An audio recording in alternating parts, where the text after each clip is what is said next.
That's the nice thing about being older is I've like failed at so many things. Yeah.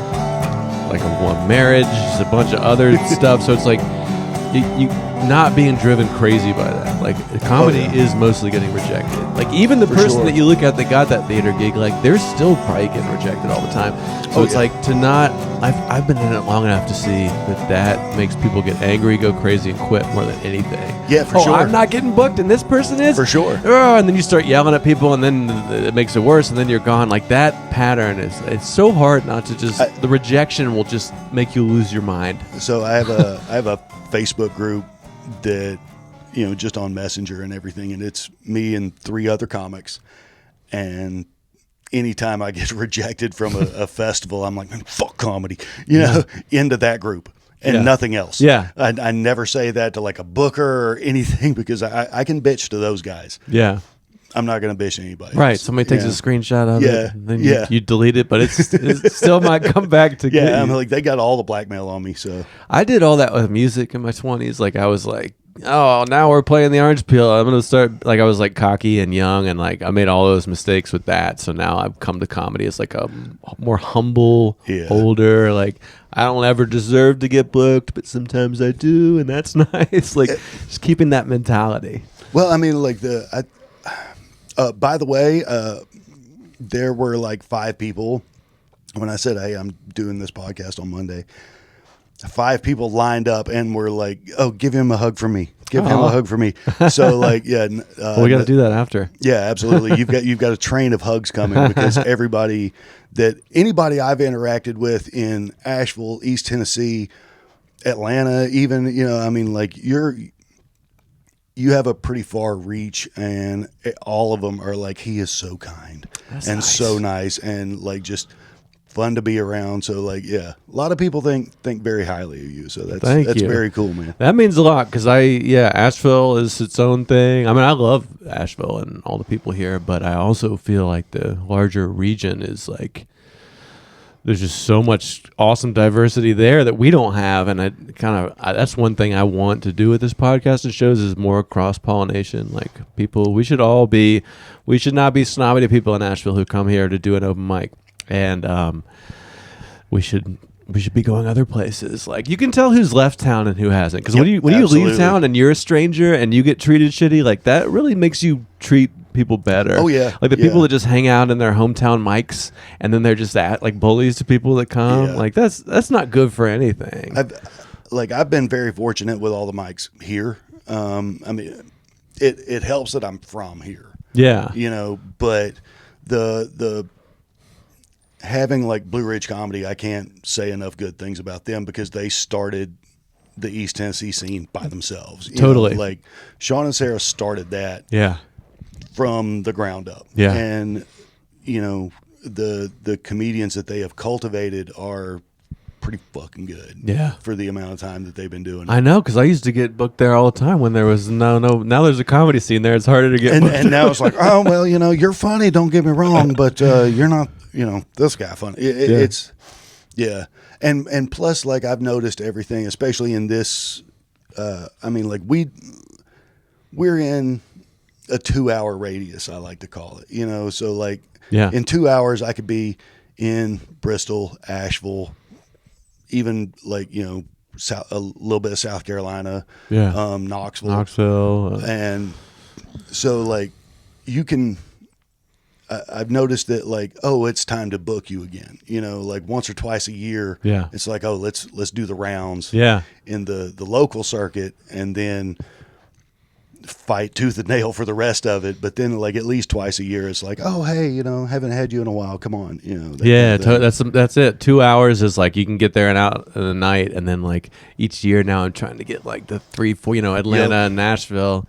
But also when you go to Atlanta, it's just like so many funny people there. It's so much like big city like competition. Then you go back the next year, it's like it's different. I'm kind of going like, I don't know if I even really need to like try to fight for those markets. I mean, I would love to play there more, but like I also drive in there like for a Laughing Skull spot that's 4 minutes. Mm-hmm. Yeah, like driving 5 hours for 4 minutes for free. Yeah. I mean, it's like, do it once. Yeah.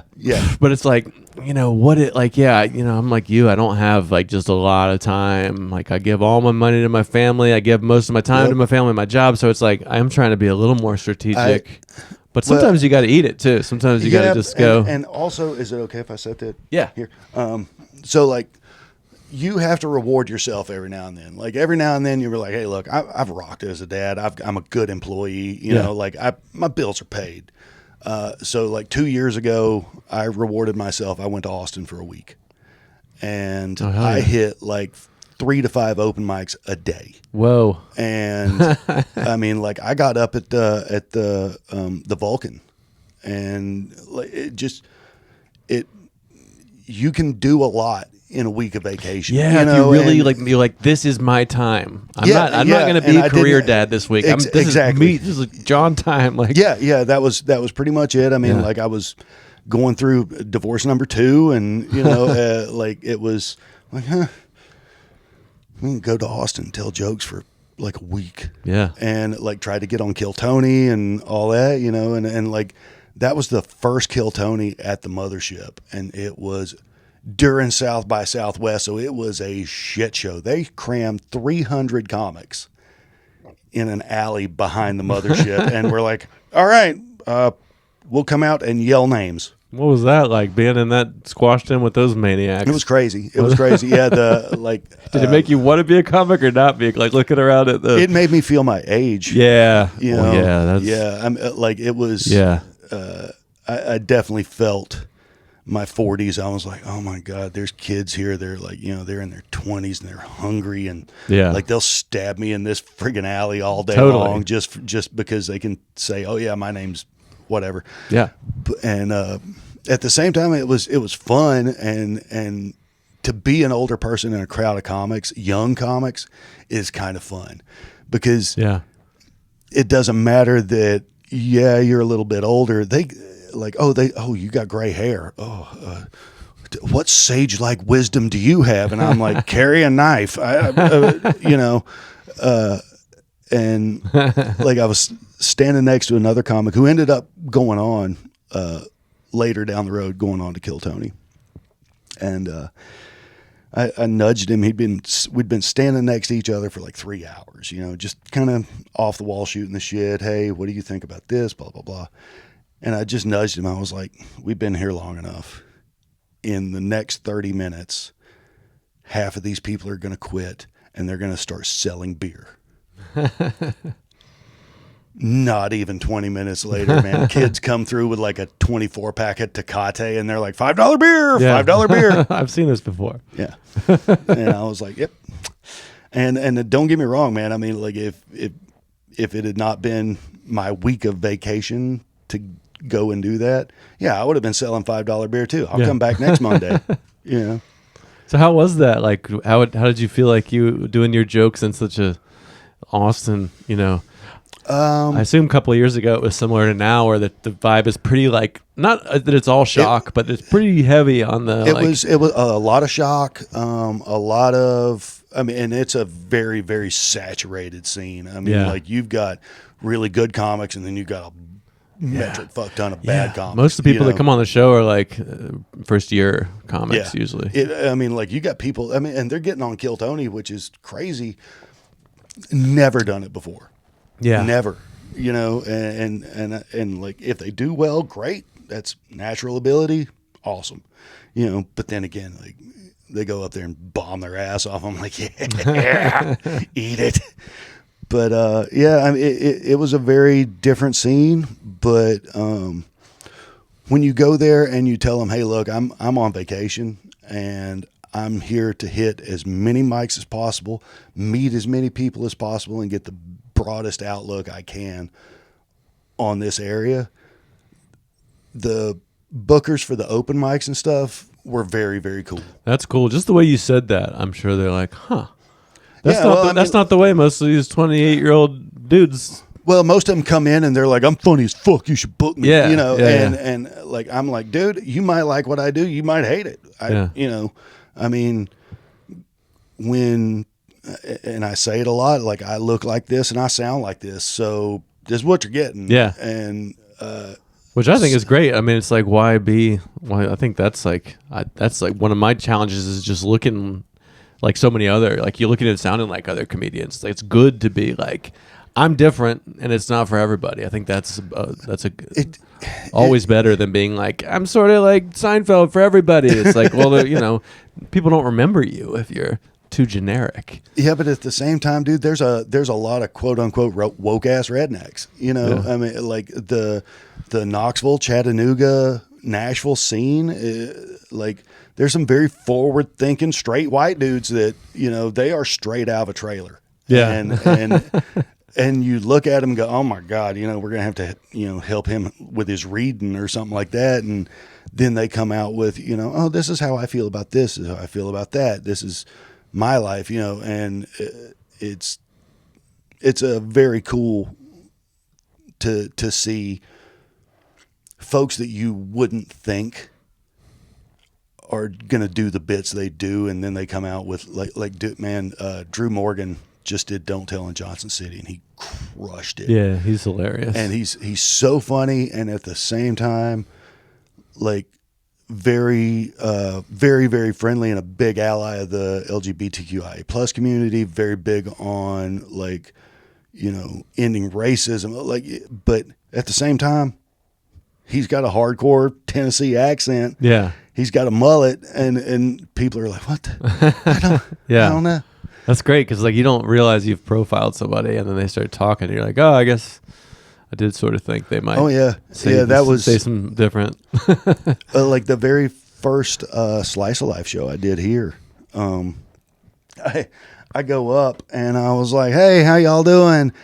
And these 3 white chicks in the very front were like, yeah, no," and I was like, whoa, hang on, just let me do a minute and a half. If you want me to, get booed off stage or whatever, that's fine.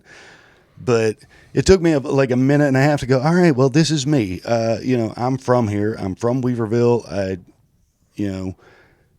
I have a pan kid, a transgender kid, and I'm a gun-toting hillbilly. So this is the mix of what you're seeing in front of you, and hopefully it works. Yeah.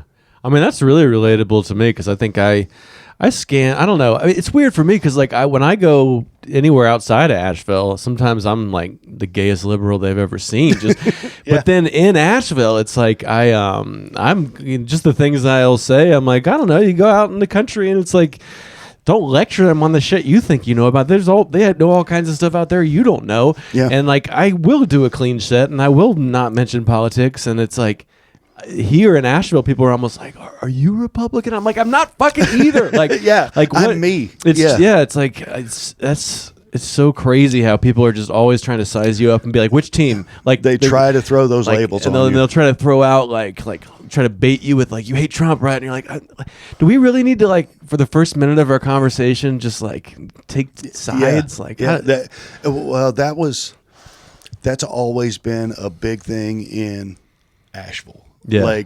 And we're at an all time now with the new election, everyone's just like, dude, I'm still trying to write this bit out, but dude, since the election, I cannot count how many members of the Lake Batikwa community are texting me and calling. I'm not talking message on Instagram. I'm talking hey, pick up your phone, dude.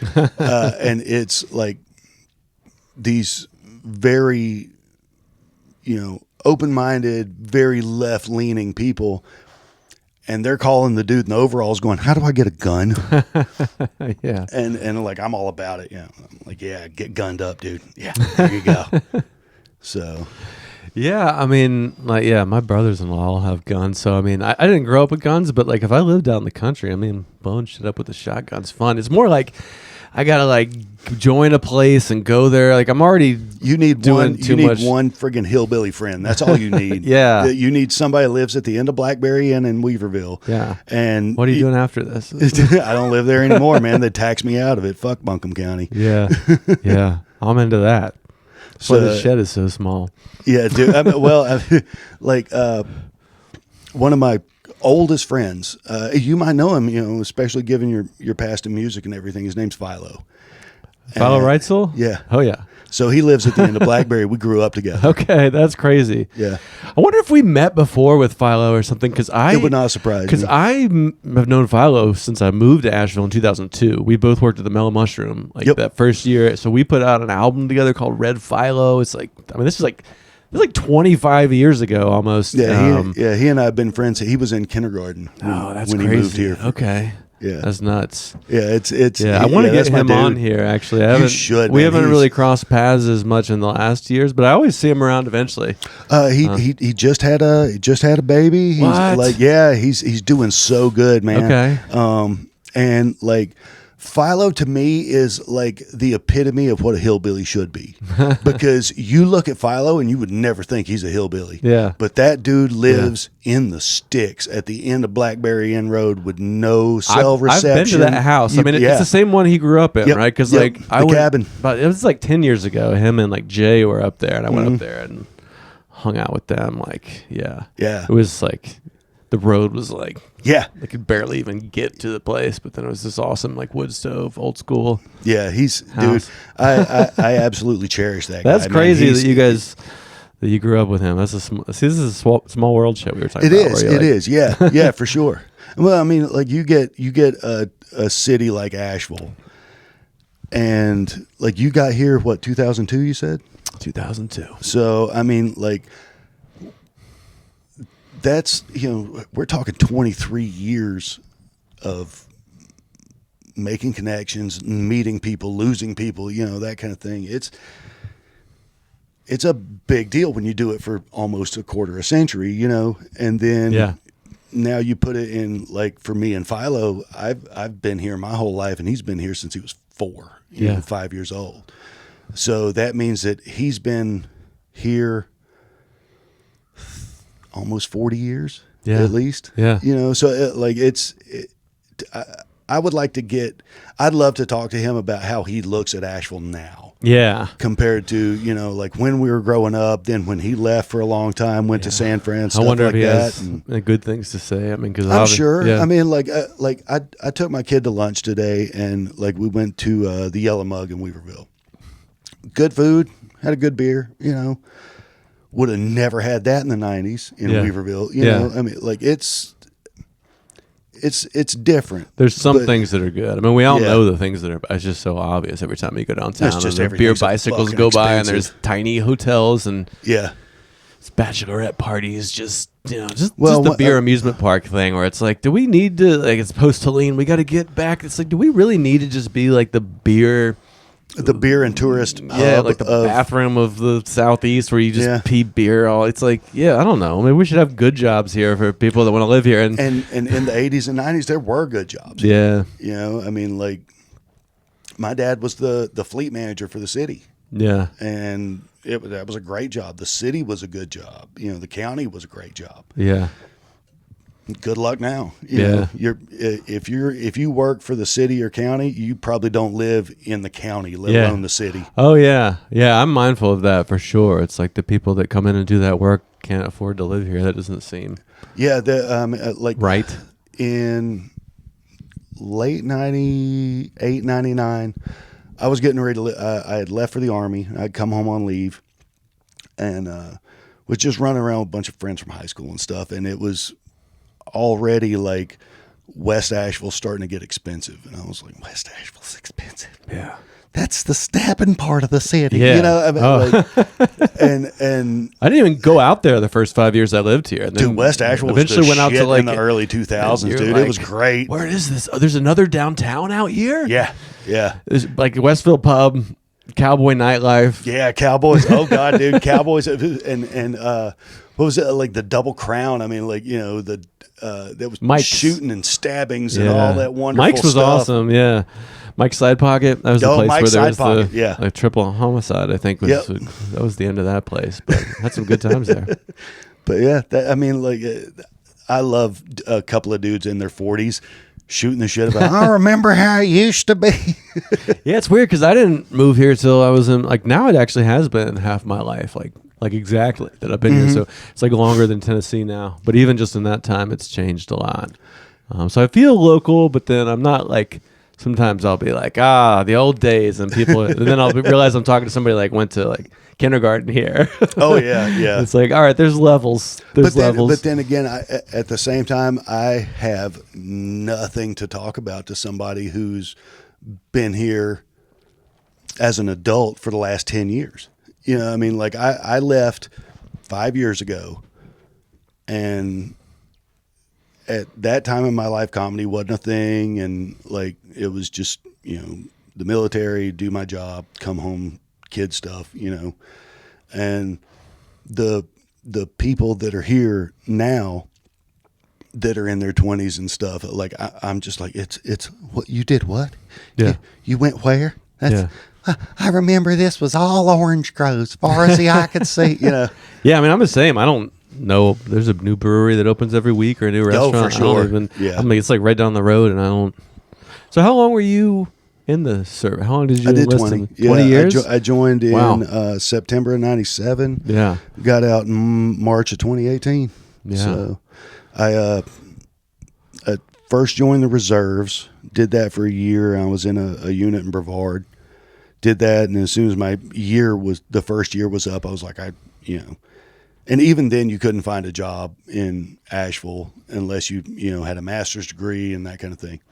Asheville was already like, we want smart people to run shit. We don't need a bunch of, high school graduates and stuff like that because we've got enough of them. Like no more blue collar. Yeah. The blue collar was really like on the downhill. Like you could still be a plumber or electrician and make bank. You could do that. Like if you're going to be a plumber or electrician in this area, you're going to make That's bank. what I'm telling my kids. I'm like, don't go to college. Learn how to fix a fucking toilet. Oh, for sure. Try to get somebody to come over your house and do something like that. Like, Do for sure. They obviously can just not show up. Like there's plenty of work for that stuff. Like, absolutely. Doing real work, not paying to like write papers about novels. And then you got some fancy letters by your name. It's like, you can't do anything that anyone needs. Yeah, for sure. I mean, like the dude that's fixing your toilet is probably making about $100 an hour. Yeah. And he's like taking a long lunch break. He's doing his schedule. He's probably high. Yeah. Like, he's on some kind of drug, fixing your toilet, going back in his van, doing another kind of drug, going to the next job, having a ball. But like, so it was already changing then in the late 90s. And then,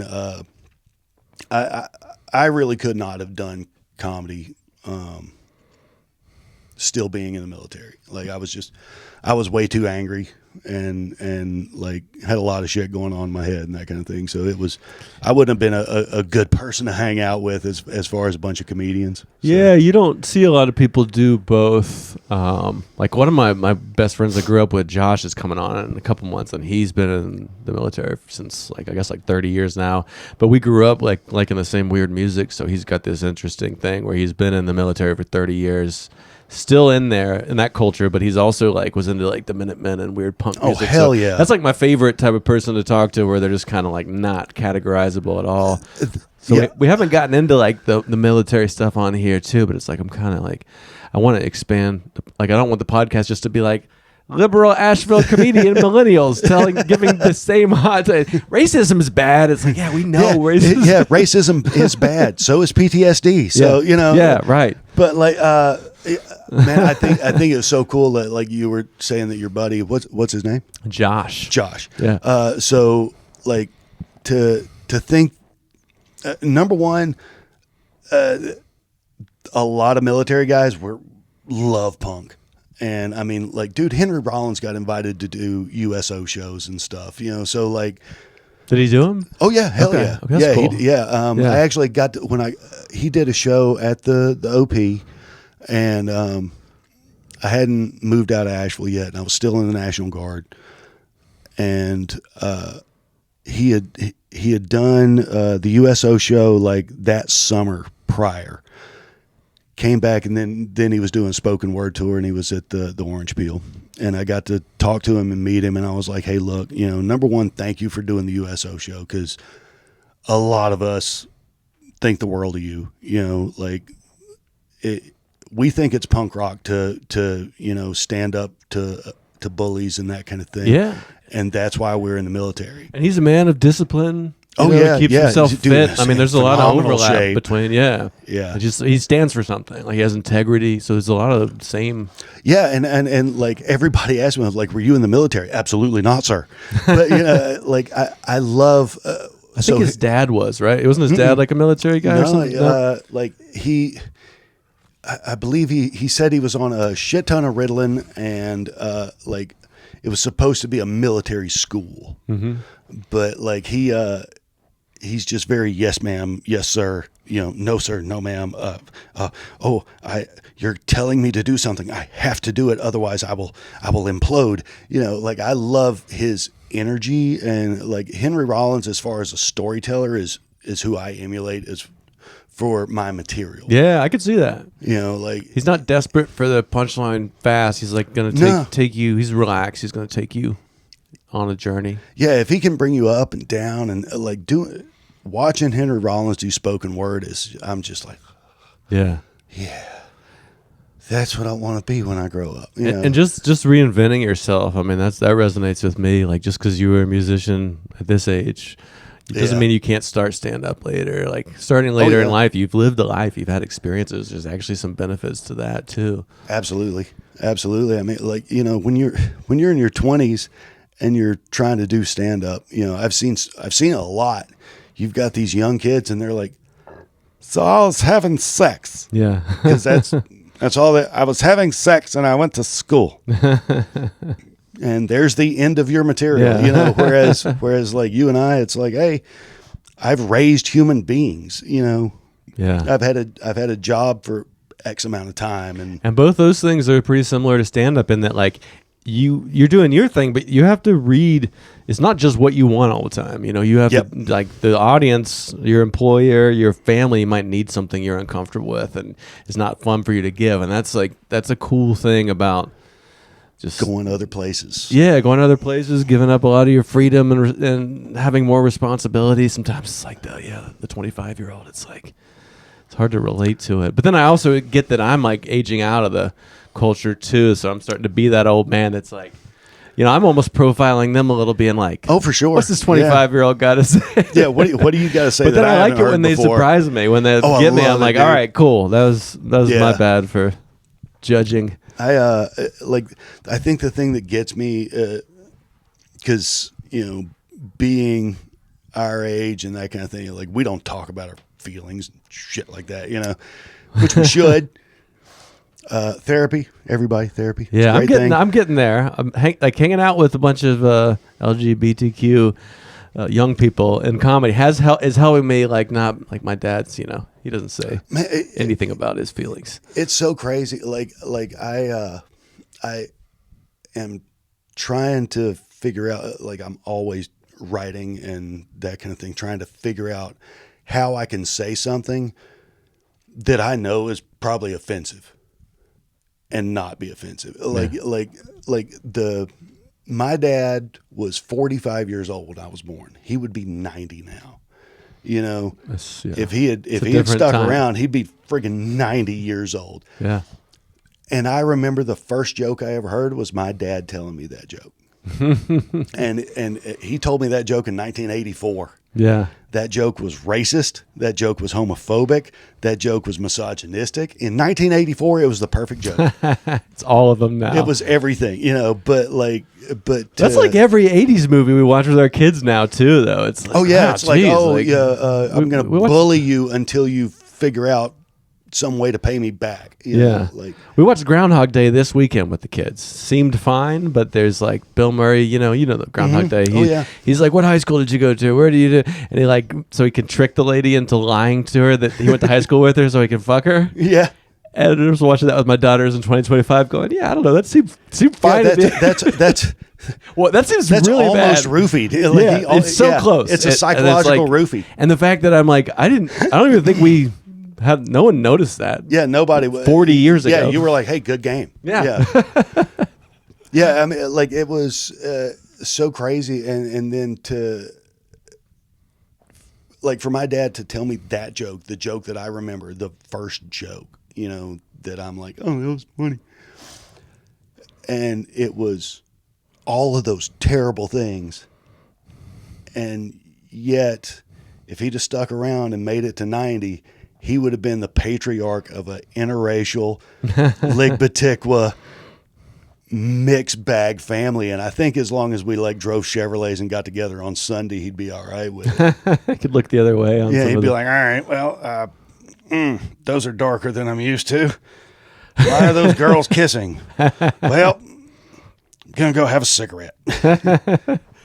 I mean, that's great as long as you can, because we definitely have some of that in my family where it's like, you can't tell grandpa's in his 80s and Yeah, damn that. He's going to spend the rest of his life trying to make this person not trans, and he's not going to succeed. So let's just not mention it to him. Like sometimes you got to look the other way. You got to be like, he's in his 80s. We don't need to change his mind. Just let him be in his 80s, and then we don't need to. It's like just more tolerance. Just we agree on 90% of shit. Why even talk about the? Well, at the same time, dude, my mom is 77, and she tries so hard. And it's wonderful, beautiful, and fucking hilarious because my mom will go through pronouns like my dad did with my first name. Like I had brothers and uncles and everything, and like my dad would go through both brothers and both uncles before he got to mine. And that's how my mom does pronouns. And it's like, is she he, is it he, or how about that? Wait, they is plural. How's Milo? And it finally gets to name but she's 77 and trying so hard. So trying is, if somebody's trying, good Lord. Oh yeah. I don't even think she should be. She'd have to try. My kid loves it. Okay. She's, my kid is like, Mama K tries so hard and I appreciate it and I love her for it, but it's just, there also needs to be that. Here's an older person trying. Yeah. Don't dig off in their ass when they fuck up. You got to try too. You got to try to make this work too. Just the entitled, younger, which I went so through. Mad all the fucking time. Yeah, but all you do is get people to dig their heels in more by being a dick about it. I think everybody is like there's a difference between being punk rock and being punk rock. You know what I mean? Probably. Well, it's you want to look punk rock, but you're not. Oh yeah. You know what I mean? There's the dude with the spike leather jacket and the mohawk that can't take a punch. Yeah. Yeah. Those and there's a lot of that as far as the woke community and everything. They want to be all outraged and everything. And then the second you go, and what are you going to do about it? Oh yeah. Nobody's doing shit about it. Yeah. Yeah. That's the vibe. Yeah. And that's and that's one of the things, especially in this day and age, man. People our age, we were in mosh pits, standing up for each other.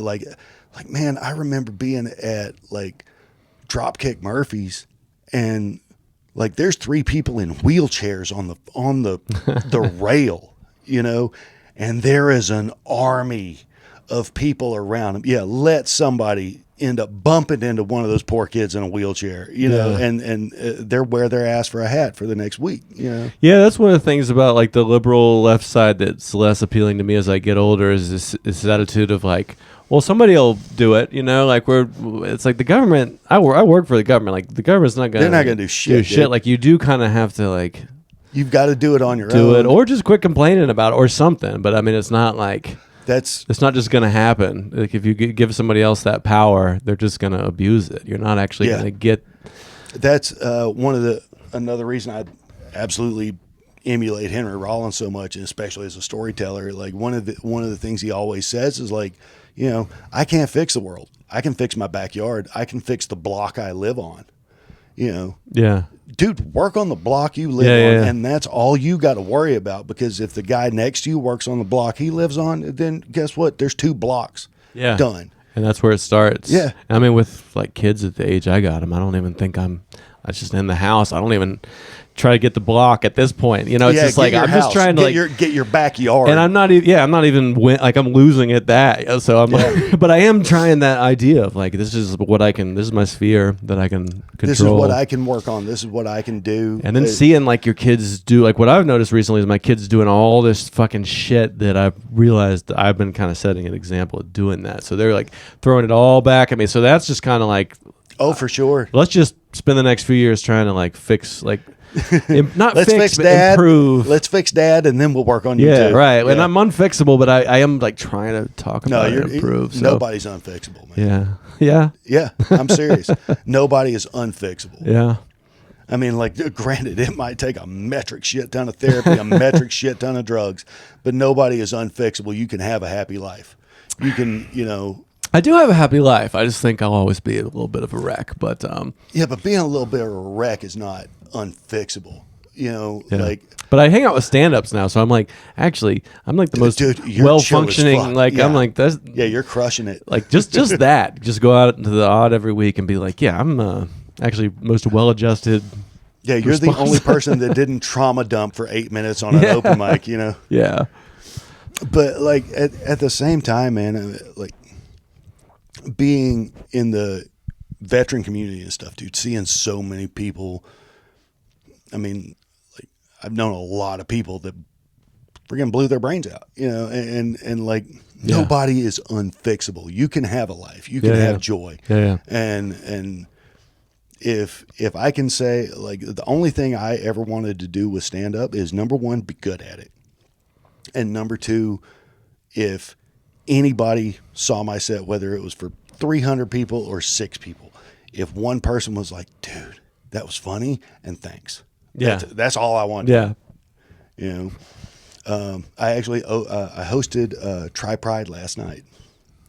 They did their rollout fundraiser. They got Pride up there now. Hey, there's Pride in their heels. Yeah, that's on their T-shirt, by the way. This is a Proud Boys convention, right? Like, no, not Proud Boys. Pride, Try Pride. Yeah, with the rainbow. So yeah, hosted that show, and it was in Johnson City. A lot of bluegrass and a lot of like, I mean, I never once thought I would meet a trans woman playing the dulcimer, playing bluegrass. Yeah. Never once. That was not on my bingo card for life. Yeah. Let alone last week. Yeah. And having that opportunity working with Try Pride and everything, that it's crazy. And they work so hard for people of that community in the South to have a voice. And going back to what we were talking about, I'm like, man, you got to get a little punk rock, and you got to be able to knuckle up a little bit, because their fundraiser 2 years ago sold out. This one, it was a little bit of a struggle. Oh, really? And it was because people were scared to come out. And like, I completely understand it. And at the same time, like, hey, look, dude, you've got a gay man from Johnson City that was born in Johnson City, and he's almost 70, and he's not scared of coming out. Yeah. So like, show up, well, he's almost dead, Yeah, but at the same time, when a 70-year-old's like, yeah, go ahead and kick my ass, bring it. Yeah. Do you ever think about doing like have you entertained the troops or like looked into any of those? Like, seems like you might. We tried to. There's only 2 people that are in this whole area that I won't work with. Yeah. And one of them tried to put a veteran show together. Okay. And is he a vet? She is not. Okay. She tried to put a veteran show together. And me and like 5 other veterans were like, yeah, we're all about it. We'll do this. We'll do that. We'll work for free, whatever you need. And this one person ran and booked that show so terribly that all 5 of us dropped. And she ended up with 3 people, only one of which was a veteran. And nobody showed up at the show. Okay. Like it was just... that's the main reason I won't work with that one person. I got you. In the Tri-Cities area. Because I've done a few, like, I don't know, do you work clean? Will you work clean, or are you pretty? So I've done a few veteran, like what is it? The Veterans Affair, VFWs. Yeah, like, you know Peachy Tom? Yeah. Yeah, he's a vet, like an Air Force vet. Yep. But I've done a lot of stuff with him that I would not have ever done, including that gig. I think he likes you to be clean, though. Yeah, and so I've never understood that. I can work clean. I don't like it because it does not feel genuine. You don't really strike me as being that unclean, though, when I think about the times I've seen you. But but at the same time, I drop F-bombs like commas. Yeah, well, so like you can't do that at a church, or an old folks home or whatever. You could probably get away with it more than, because I think clean is sort of like not quite as.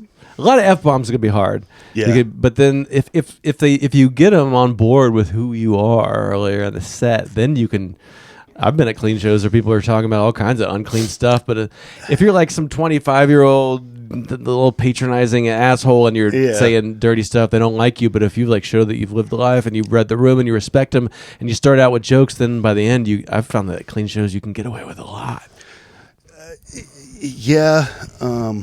I don't know. But if it's not what you're trying to do, if it's going to compromise your voice, then don't do it. Like I've done 2 clean shows, and I did like 15 minutes totally clean, and it worked. But I was so uptight because I was like, oh, usually I put an F-bomb in here, or I think I said shit. Oh, did I say shit? And it's hard to enjoy it. Yeah, it was hard to enjoy it. Whereas, like, if I'm comfortable, if I'm comfortable, everybody's gonna have a good time.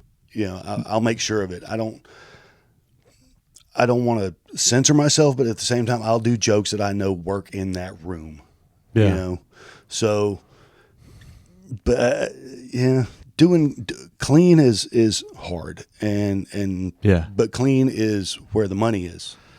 Like you definitely get booked more, like, because I don't know how many people in Asheville can even work remotely clean, like almost zero. So there's just the people are like, oh, clean, and I'm like, once I'm getting more offers than I can handle, I mean, there's just so many more opportunities for clean, and I mean, I tend to be pretty clean, but I've been thinking just more about it in that way too. And the Kill Tony thing, I've noticed since COVID, a lot of the young dudes are just all like rape, abortion, whereas it's kind of made me want to go, oh man, I want there to be jokes. I don't want it to just be a lot of people are shock. And like there's a lot of people in that scene in Austin where it's like, if I say this, I'll get and I'll get remembered. Yeah. So like I get the business model. I don't agree with it. Yeah. But like. Do you know who? Have you ever seen Henry Cho? I don't think so. He's been at this comedy bit for like 40 plus years, and he's one of those guys that went up at like a contest on a dare and won. Yeah, and then the next thing you know, he's hosting open mics for like the Laugh Factory. Yeah, because the guy from the Laugh Factory was at that show. Like it just. And he's been doing clean comedy for 40 years, and he's hilarious. That's awesome. Good for him. And he's a Korean dude from Knoxville, Tennessee. So like, here's a Korean dude that talks like this. I've not heard of this person. Everybody off. Is he still around here? Yeah, yeah. He's still in Knoxville, as a matter of fact. Moved back to Knoxville. Huh. Yeah, he's one of the first comedians I saw. Like when I started watching stand-up pretty regularly was on the VH1 stand-up spotlight back in the mid-90s. Yeah. And Rosie O'Donnell hosted it, and it was, like I saw Bill Engvall, Jeff Foxworthy, Margaret Cho. Of course, Rosie O'Donnell hosted it. Like just all these huge comedians, but they were doing like 3 to 5 minutes. It was before they had blown up. Yeah. I love a 3 to 5 minute set. I mean, sometimes this hour-long special is like, who's got the time? Man, I think that if you can do both, like if you can headline, if you can do a 30 plus headline and turn around and go somewhere else and do 5 minutes, you're golden. That's the I mean, I like doing longer sets. I don't like traveling for like driving to the Laughing Skull for 4 minutes. It's the numbers don't. They're not. It's not sustainable. I mean, I'll do it a time or two, but reward day. So did you when did you just start doing comedy like when Blue Ridge opened? Is that when you started? So you they've been open a month. You kind of had it in the back of your mind since the 90s. And then were you thinking about like doing it anyway, or is it like now that the club was open? I was a theater kid in high school, and really, awesome. Another one of those unexpected. Dude, I loved it, man, and that was the only thing that kept me at App State. Was their theater program. I mean, like the people there were amazing, and like they were writing their own shows and all this stuff, and it was so fun. And if I could have stayed at App State, and gone and been a theater major and actually not starved to death, I probably would have done it, but I didn't, and I joined the Army instead, and here we are. But no, in 2020, when COVID hit and I was still here. Everything was shut down, and I had been to so many open mics that were just music, and I had never found an open mic for comedy. And I've been here for years, and it was even in 2015 or so, like the groups weren't really big and everything. Like I know you just put out Michelle's episode. Yeah. And like she's talking it was like 2009, and there was here and here and here. Yeah. I was like, I was here. I didn't know about it. And they were rough, and the infrastructure wasn't So I think it was. I don't even know how you would find that. Honestly, it was. I mean, even when I looked for it, number one, like I said before, I could not have been a good person to be around. It was better to have waited and. Yeah. I mean, I had to grow up a little bit. I was. Especially 05, 06, I came back from Iraq that second time, and I was a fucking asshole. Yeah. That was the time I was an asshole, too. Yeah, 05, 06, we were kind of prickish. Yeah, we were just prickish. Getting into your late 20s, Yeah. Fuck this world. I got some ideas. Yeah, for sure. It was all right, I'm gonna come back from a war zone again. I'm gonna get divorced. I'm gonna move back to my old house in Weaverville, and then my dad's gonna die, and it was just shit show after shit show, and the only thing Philo next door, Philo was up in San Fran then. Okay, I remember they went up. Yeah, because if Philo was next door, probably would have been all great and gravy, because he was a wonderful person. Yeah, he was just drinking vodka and shooting guns at that time. Yeah. Dude, oh my God. I have to tell you about this because it was so much fun. It's probably the most fun 4th of July I've ever had.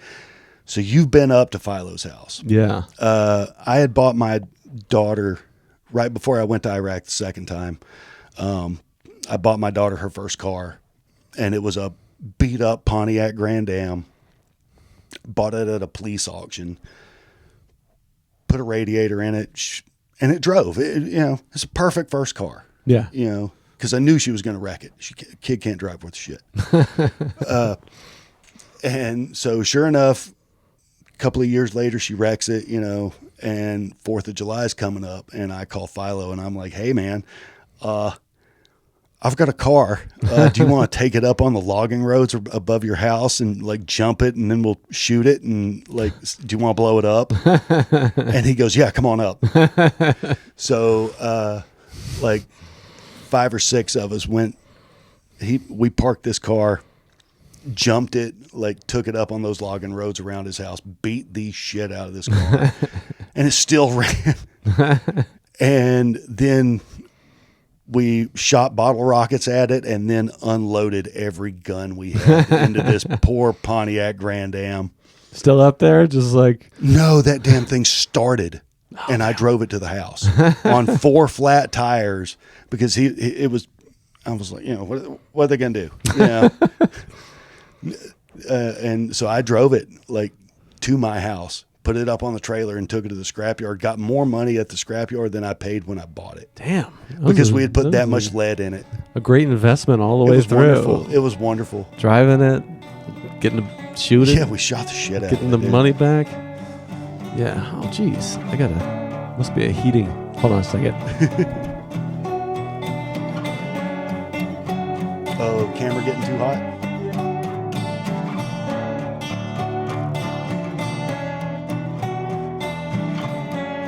I swore up and down during the pandemic. I was like, look, if they ever open anything ever again, I'm going to go try an open mic. Yeah. And I was hammered. I had to Uber there. I had to Uber back. Drunk before. Yeah. Not I mean, even. like my first open mic cost me like $140 in Ubers. I mean, like it was beautiful. But yeah, and I did like one okay joke, and then the rest of it was home fried ass, and they asked me to come back. So yeah. One good joke's pretty good. Do you still do the joke? No, okay. no. Yeah, no. Of course not. I said that I was still married, and I said that like I love my wife, but I want to shave her head in her sleep, because our shower drain looks like a Wookiee abortion clinic. And that was the joke. That was seems fine. Seems good. Yeah, I'm not keeping it. I have moved on. Wookiee abortion clinic. Yeah. So you guys are all, that's kind of an interesting scene where you guys kind of all, there's like a whole crew of you. All of us started right then with that like you first. And Travis and me, Nathaniel Travis, Meredith. Nathaniel was the second or third Comedy 101 class. Yeah. Because like I knew Morton and Hunter from before the pandemic, and it was like, I don't even think they just had to go other places. They had to go wherever. It was like these two random guys that were doing stand up. Dude, Brian Morton and Hunter Roberts are like the friggin', prospectors of comedy. Like they were going out with a mule and a pickaxe, and like, we're gonna find it somewhere. But they did it, and they did it for they've been rocking it for 15 years. Yeah. I just did Don't Tell with Hunter. I haven't seen him in a long time. Oh my God, dude. He has stepped up in so many ways. I mean, like, number one, he's a great person, but just, man, he is so funny. I need to get him on here too. I'm going to write that down, because I kind of think about who I see, Hunter. Yeah, Hunter Roberts, man. Good God. If you can get him, get him. And Philo. I'm going to write that down too. And Philo.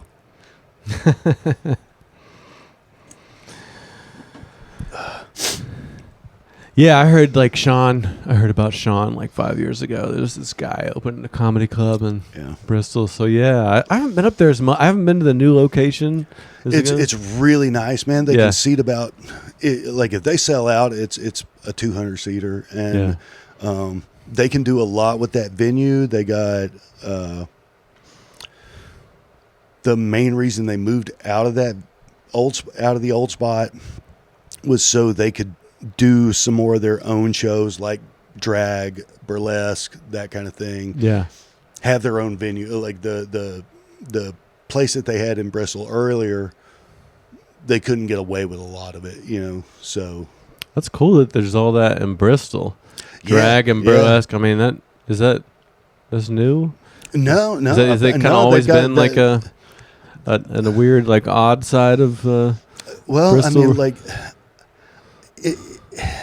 I think that they're kind of like hidden gems. I really do, because like I don't see a lot of the drag queens and kings from Asheville going there. Yeah, and at the same time, I don't see a lot of the drag queens and kings in friggin' Bristol and Kingsport coming to Asheville. So like I don't have my fingers on the pulse of that situation, but I wish that there was more. You know. Because a drag show's awesome. Like it's always fun. Yeah. It's always a good time. Yeah. Yeah, I should go to more of those. Dude, they're fun. I know we did it. We used to do a show where there was a drag show after the comedy show, and it was always funny to me that the drag queens, like when they started coming in at the back of the room, like they're not gonna be quiet. Like they're no. they're just coming in already like this is our fucking room, and the headliner's trying to wrap up, and they're just back there like laughing at the wrong times. And I always kind of respected like they're not even gonna be act like they're not divas. No, they're coming in coked and mollied up and having a ball, dude. The headliner's like, all right, I guess. We're like, okay, well, I'm cutting this shit short. Bye, y'all. Yeah. Yeah. So, like, what? So you just did Dry Bar. How did all that go? It was awesome. It was really good. I mean, yeah. It'll be out in 6 months, so I hope that. I've been doing comedy almost 10 years, so it's like good to have something out. I hope I like the way it looks because I had a great time doing it. It was the best I could do. I did 25 clean. Nice. So it's like I did the best I could, and I practiced those jokes, and now I just want to go to the Odd in Asheville Music Hall and drop a bunch of F-bombs and show your dick. Yeah, exactly. Yeah. And find new, like, a lot of that material is like the clean material is a little more like being a dad or being aging and kind of those universal themes. So I want to this is how my mind works. You're like, how was it? And I'm like, it was great. And now I'm already. And now you got to move on because you have to. Yeah. Because when it comes out in 6 months, I'm hoping I can be like, I got a Dry Bar, book me. And then I can go and not just do that. Like I want to have like a new. I mean, it took me, like 10 years to get that 25 the way I wanted it. So now I'm hoping I can do it quicker the second time. For sure. For sure. And have it be weirder and more authentically me. Like I want each thing I put out to be more like, this is only the shit I could say. And you haven't heard it somewhere else. Whereas like your first jokes are kind of like, I know I look like my kids are annoying, just like generic premises. That's like, so I did, back at the end of December, I did an hour, and hell yeah, I'm not done an hour yet. It was hard. It was, but at the same time, I've been, as soon as they told me, hey, come back. After that first open mic, I was like, this is what I'm doing. And like, even if I don't pay my bills with it, if I'm not a traveling comic, I'm okay with it. Yeah, I just want to be good. I don't pay my bills with it. But so as soon as that happened, I was like, I'm going to start writing an hour. So my second open mic ever, I started writing an hour. Hell yeah. And you already had the long form in mind. Yeah. I was like, okay, this is what I want. This is what, like, I want it to be me. And how can I do an hour where it's just me? And so everything I started to work on after that, that very first open mic, there was another comic from Knoxville, and he was like, "What's one weird thing about you? What's crazy? What's weird?" You're like, I was everything. And I was like, "I've been in a knife fight in a Red Lobster." And he was like, you fucking what? I was like, yeah, I've been in a knife fight in a Red Lobster. Yeah, And he's like, that's a bit. Yeah, go write it. That's definitely a bit. Yeah. The premise is already funny. Yeah, so that was the first bit I wrote. Just the fact that knife fight and Red Lobster are in a sentence together. Yeah. That's comedy. Like already. Yeah, and he was like, go write that. I expect 5 minutes on how you got in a knife fight in a Red Lobster on Wednesday. Yeah. And that's what I did. And so it was. That's a better way because then it's storytelling where I think that's just, so your stories are yours, Yeah. Did you notice at the airport? Like that's kind of everybody's. You know what I mean? Like I think it's good to. When you do observational, like there are comics that absolutely kill observational. Yeah. At the same time, observational, it might even work everywhere that they go, but is it their story? Is it their truth? You know? And that was all I wanted was like, number one, be good at what you're doing. So hard. And then be at least 80% honest in everything I do. Yeah. So you can exaggerate a little something at the end. Yeah. I'll turn the volume on my accent up a little bit and, and drink a little bit less than what I tell everybody I drink, but yeah, that's what you're supposed to do. Yeah, you're supposed to add a little exaggerated cartoon energy to it. Yeah, the stage use should be a little more. But when it comes to like, yeah, I'm a veteran. Yes, I'm twice divorced. Yes, I'm I'm from an interracial family. My kid is trans. My kid is pan. You know, I love them and support them because they're my fucking kid, and I'm not about to give up on them. You know, like nothing my kid could do outside of like. Really, nothing my kid could do made me lose faith in them because my kids are my heroes. Yeah, I mean, you're making me think of Brandy's bit, you know, about having a trans kid. Like, I mean, because that's like, you know, I think just being a black person, that's like, you know, I mean, even just as a white person, like, I have a trans kid's kind of pretty new, but then people are not expecting that from somebody. They're profiling you all, and then they're like, whoa. Oh, the first time I ever actually worked with Brandy was at a Pride Festival in Maryville. And so, like, the first time I ever met her, and Maryville, Maryville, next to Maryville, next to a distillery, you know, and like any experience that I had with Pride before that, like, you know, you got to fight to get past that outer crust of hatred, and then get into the ooey gooey Molly Field Center. But like, and then have somebody walk you back to your and then car. Like, you know, somebody lead you, or you're probably walking other back people to your too. Uber. But like, we got there, everything was already set up. There's banners everywhere, and it was the coolest bunch of hillbilly ass motherfuckers I've ever met, and all of them were gay as hell.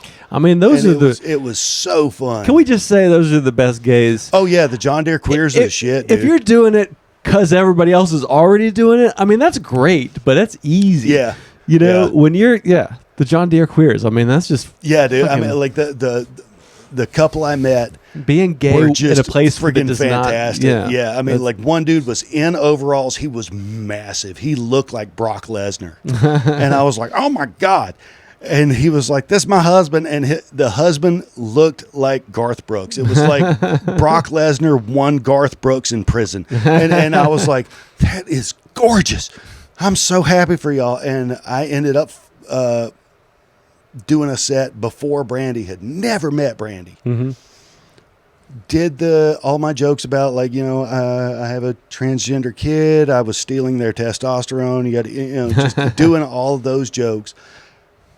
Brandy comes up, does almost the exact same material, but it's Brandy. You know, like she could tell my jokes word for word, and it would still be hers. Yeah, you know, because she is just that strong of a person. Like, I can't say enough good things about Brandy Augustus. Oh yeah, she's a legend.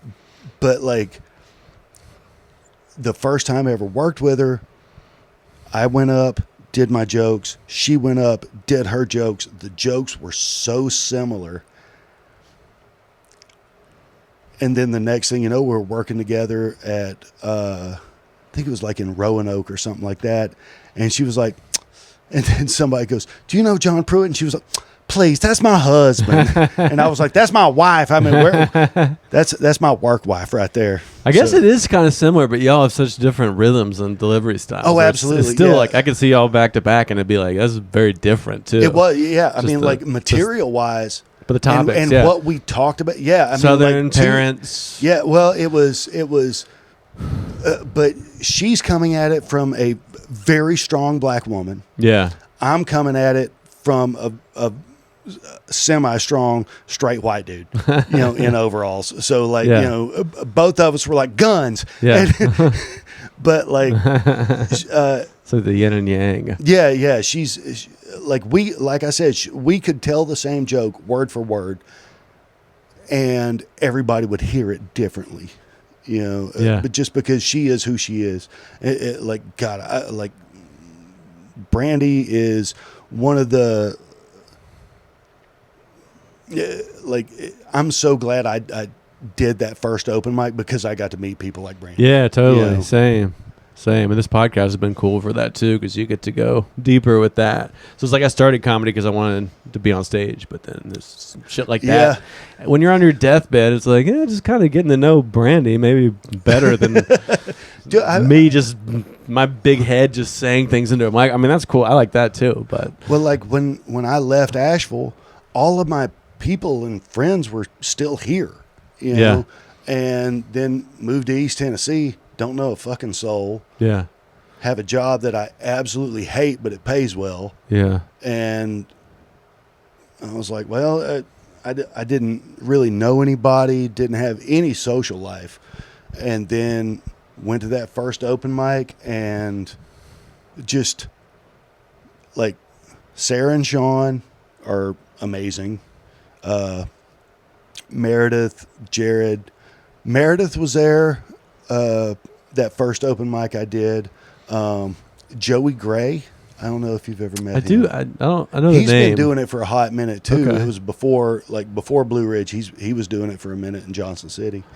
And I know his little icon from the internet, but yeah. I think I've met him. And he and I actually did a YouTube channel for a while called Hangover Helper, and we'd do like a meal and a cocktail. Mm-hmm. It was so fun. But he's had kids, and like it's just you grow up a little bit, and I mean like his son is my godson, and it's because I went to an open mic. Yeah. Open mic, Oh, it's changed my whole, like, things are always shifting around with, like, your kids have friends, so then you're supposed to hang out with their friends' parents, whether you want to talk to them or not. So comedy has really been the thing where I look back over the last 10 years, and it's like that's been a huge shift in, like, who I spend time with, even not at comedy. Like, the people that have been coming over in the shed and jamming with me are musicians that are like, oh, Hell shit, yeah, you play dude. drums? Well, come back next week and we'll make some noise, And it's a different way of thinking. I like what you said about, like, there's something I wanted to circle back to. The idea, this is like a new idea I've had. I just heard Cat Williams say on a podcast that, like, you're instead of trying to write the jokes, I've always just loved jokes. I want to write jokes, do the jokes like they're songs or songwriting. But I'm trying to lean more in this direction of, like, what if they were coming to see me? Yeah. Like, not the jokes. Yeah, me, they are. And because there are those people now that it's like it's them. And I think that's kind of what you really need to do over the long term. Like, I think for me, the first 10 years was like jokes, and some people like you're just you are a character from the beginning. But I'm interested in kind of moving more in that direction where it's me, not the jokes. So, are you familiar with the Jersey Hustle folks up in Gatlinburg? No. Okay. The guy's name is Ray Flasher, and he is probably one of the best business bookers that you can find. I mean, like, that dude knows how to put asses in seats. And he gets comedians, he gets locals, he gets TikTok people, but he knows how to put an ass in a seat. Yeah.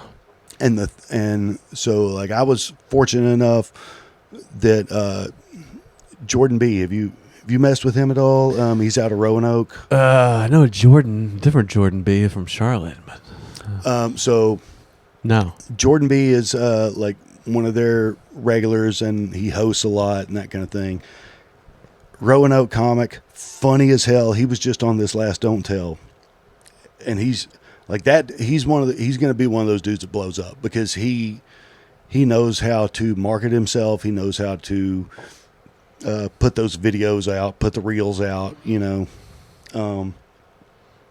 but he said, hey, Ray, I know this guy named Pruett. He's going to be perfect to open for Josh Prey. Josh Prey, for those of you who don't know, is like, he's a big Facebook reels, Instagram reels, that kind of thing. He is all about the business.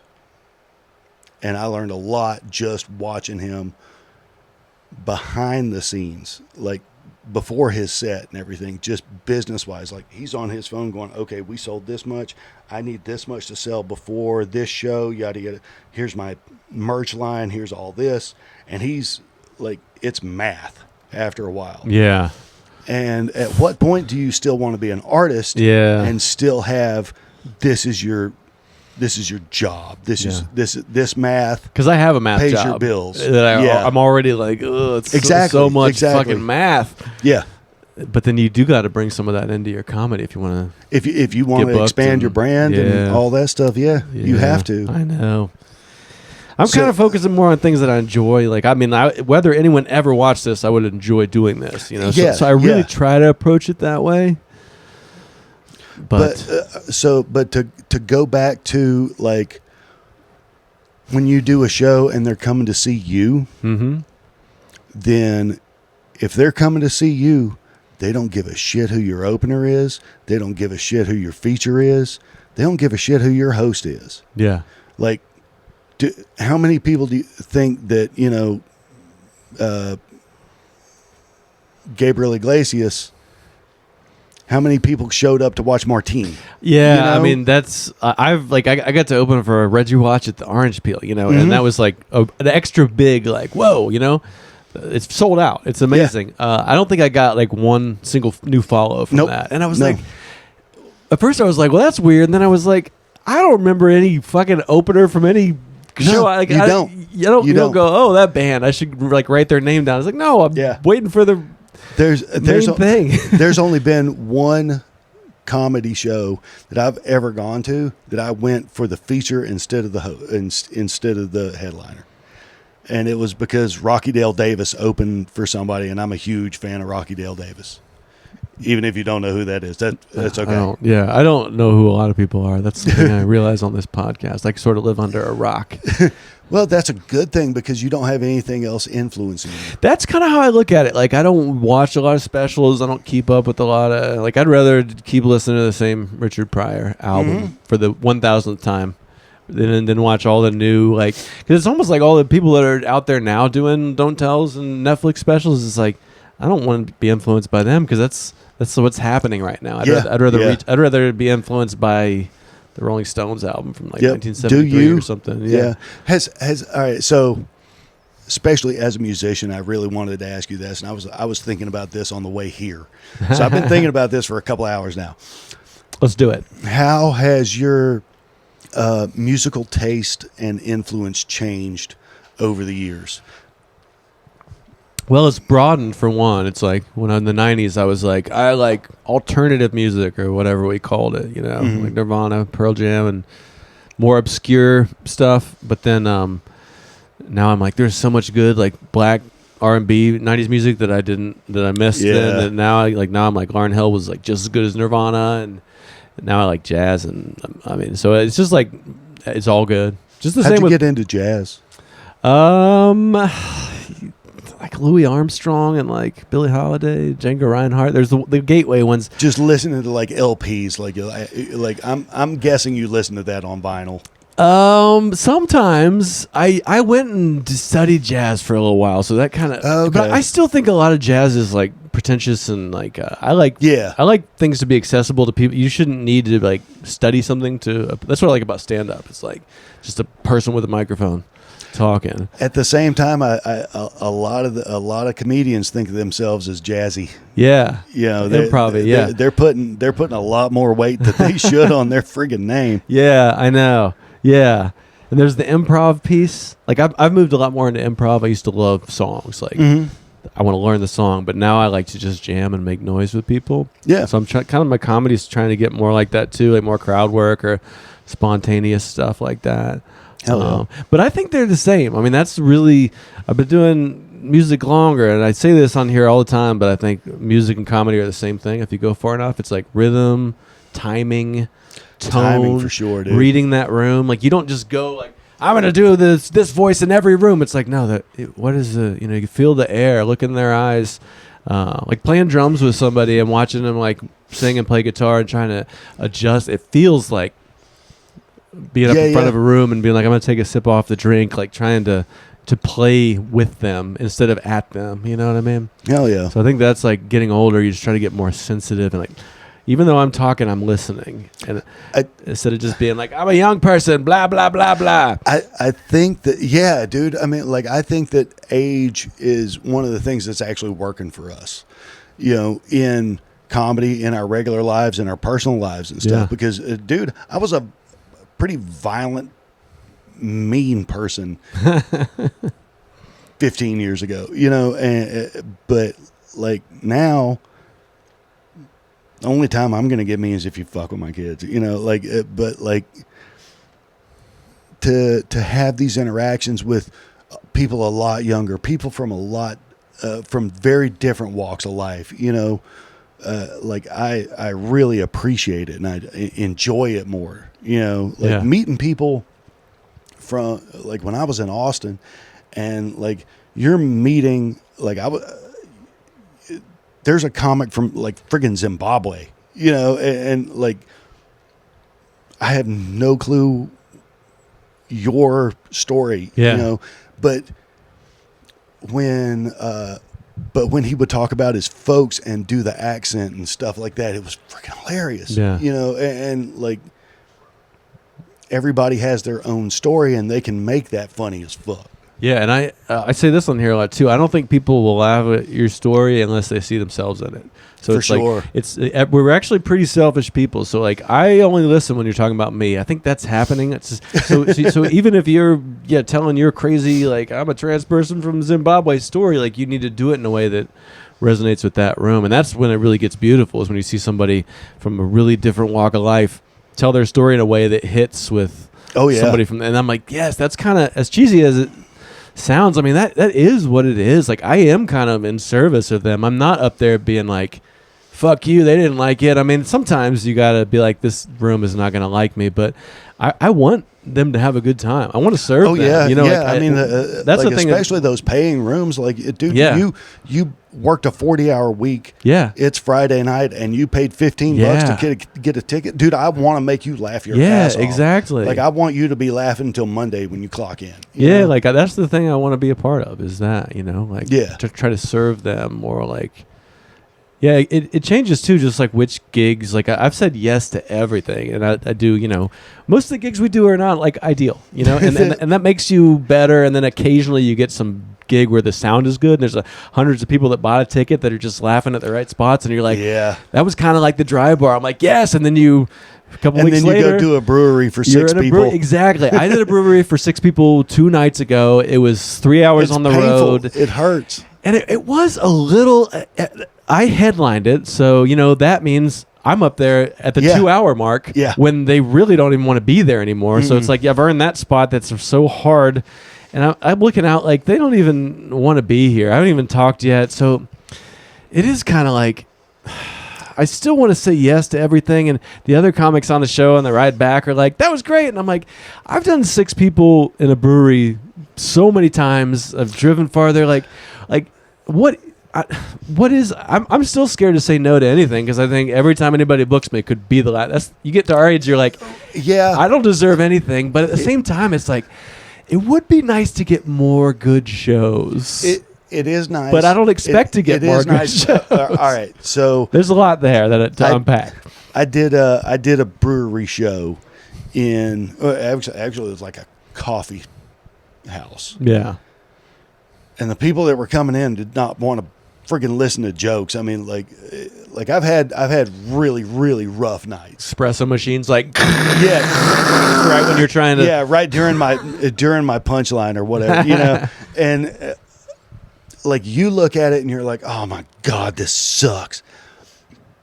And then you have one joke that resonates with one person, and they come up to you after, and like I did that coffee house. And I was like, God, this sucks. I mean, like, it felt like silence the whole set, 15 minutes. And I was like, oh, I'm sorry. Nothing I did was working. Get done. And a young man comes up to me and was like, my dad kicked me out when I told him I was gay. You're out here wanting to fight people for your kid. Can I have a hug? And I was like, dude, oh God. And I went home crying, like, because if we can talk to one person in the audience, then it's worth it, Yeah, that's something that's interesting about you too, is I think you have a lot of like heart that people see. Because the first time we did a show together, I think was that one at the Tea House. I mean, that's probably like almost a couple years ago now at one of Mario shows. I remember after your set, like so many people wanted to give you a hug, and I was like, well, that's a little different, Like I do a lot of shows, and a lot of people are like, there's something about the way you did it where people kind of feel one joke, and I've told Helen, Cody, Mario, Michelle, anybody that'll listen. I was like, look, when this joke doesn't make me misty anymore, I'm gonna quit doing comedy. And it was my transgender kid had a little bitty hillbilly moment they were every bit of themselves in that moment. They were autistic, transgender, hillbilly, and they were ready for a fucking fight. And they looked at me and they said, Dad, you worried about somebody showing up at the house with hate in their hearts? It's like, yeah, that's my job. It's to worry about you. And they were like, Dad, if they make it past the pit bulls, they're getting shot. It's still doing it.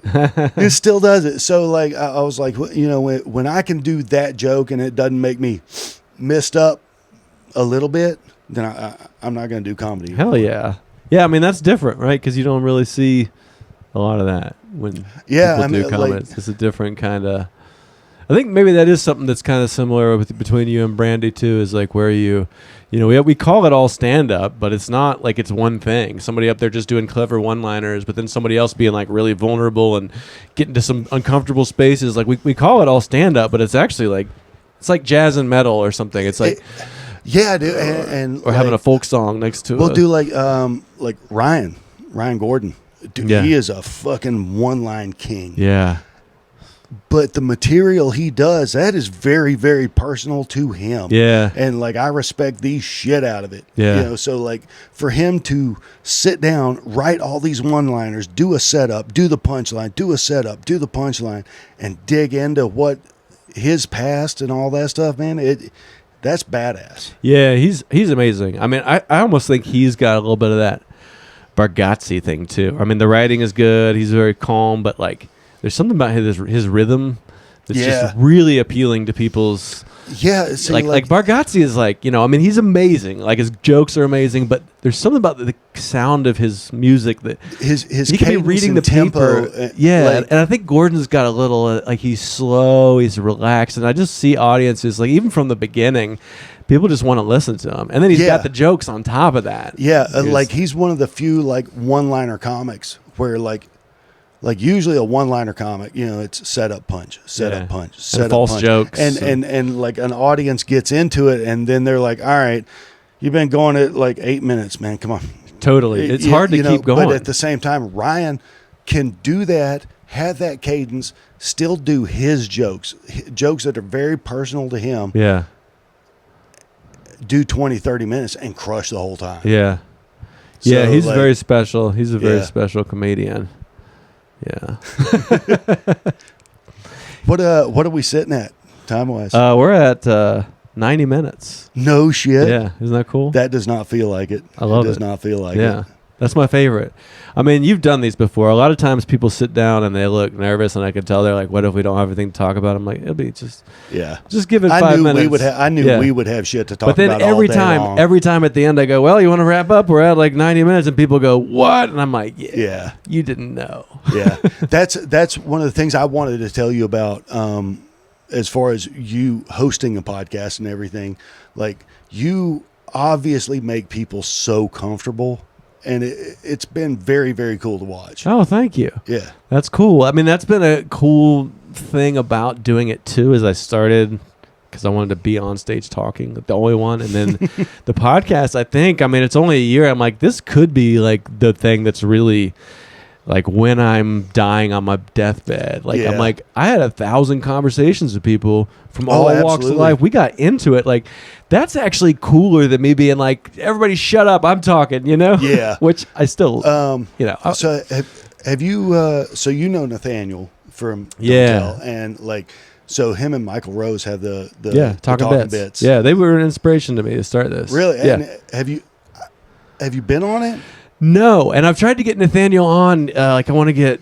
He's someone I'll get on, but the traveling down here it's tricky. Yeah, and then he's got to take a vacation weekday. day. Yeah, exactly. It's got to be. I tried to do weekends. Like Travis, I want to get on to Sean. You know, I will tell. I'm going to tell Nathaniel and Michael like to both take like a Monday off or something like that, and then just come here. Yeah, and then bring the Talking Bits banner. Yeah, and then do two both episodes in here. Yeah.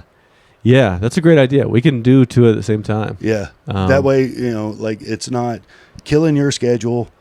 Both of them can work it out and you get 2 episodes. Yeah. Because I would love to hear y'all's conversations. I mean, I'm going to do them forever. So this is episode 83. I'm a year in, so it's like I'm doing 1,000 unless some crazy shit happens. So it's like I'm going to get to everyone, but like I do want to get to them sooner than later because it's like I want to start with people that I do shows with. It's like like we are. It started with the Asheville, and then it's like the region, the 2-hour region, and then I like musicians and scientists and shit too. But I think that's like the real heart and soul of it is regional comics. Yeah, got to get Philo too. Yeah. Oh yeah. Because I mean, like, man, he is a friggin' Webster's of the past, present. What's going on musically? Yeah, like, and he's still hustling. Like he's still doing like it. He and I are like, and you. I mean, we're like, the society is like, you should not still be trying to be some performing artist weirdo with at this in your 40s. Like, the ship has sailed. Like, I love it when people are still trying to hustle it against all practical reasons. Seeing Lewis Black, like, just because that old man still makes me happy. Oh yeah. And like, I love all of his, even if it's political, I'm like, yeah, that's pretty funny because he's very much like me. He's like, don't trust anybody. There are no sides. They're all out to fuck you. I think everyone really feels the way he does inside. Like you might at first be like, he's yelling too much, but it's like, no, everyone, there's a Lewis Black inside everybody. Yeah. I listened to a podcast with him and he was talking about, I've been thinking about this, that like, he was like, I could not do 5-minute sets. My first sets were like an hour.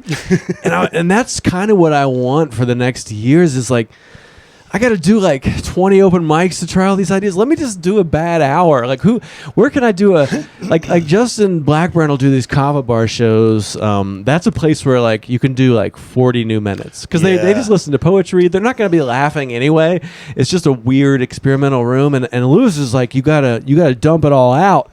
And then sift through it. Instead of going the opposite way where you're just like, it's like 4 or 5 minutes at a time. It takes fucking forever. Yeah.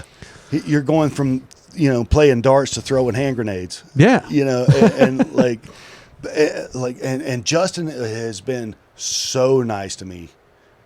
And I honestly don't know why. Like I had a good set the first time I ever met him, and he has just been super nice to me. Cody's been super nice to me. Helen's been super nice to me. Yeah. And when I go outside of Asheville, like, they're kind of cliquish, and I'm like, dude, everybody has been great. But at the same time, I'm like, they're going to be nice to you if you are respectful and are funny. That's all you got to do. Be respectful and funny. Yeah. I love it when people will come. I'm aware that Asheville's not the most friendly place, like as a cliquey group. I mean, I remember starting here. But like I remember Travis came to the Odd and I saw him there. I was like, what? And I remember he got up and he looked kind of nervous and out of his element. He was stiff as shit because like it's not trailer park at the Odd. And then he came back again like the next week and he had a great set. And I was like, he kind of figured like he wasn't like, I'm not coming back to this shit, Like, he and I was like, well, that's why he's kicking asses. Like. He puts himself in uncomfortable situations to learn from it. And then I saw the evolution. I saw him come back and he had recalibrated. Yeah, he's going to be one of those guys that has, I really think Travis Stevenson, Jordan B. I think those two guys are the ones that are going to end up with a Netflix special. Yeah, they've got the grind in them, and they constantly work on themselves. Yeah, for every crowd. And Travis knows how to do the tech real well. His videos look so slick. So he's like, he's an editing fucking. I really want to talk to him because he's just there's just a lot going on there. That, and he stays busy. Yeah, he stays busy. Yeah, he didn't have kids. He doesn't have kids. He doesn't have married, but no kids. Kids will fuck your life up. Yeah. I mean, you get material, but you get great material. Find a way. You get great material, but you also get gray hair, and like every single one of these, I blame on you, Milo, and you, Elissa. Cool. I don't know. Should we wrap up on that note? Yeah, we can do that. That sounds great. Well, thank you for coming on. Thanks so much, man. Come back. Absolutely.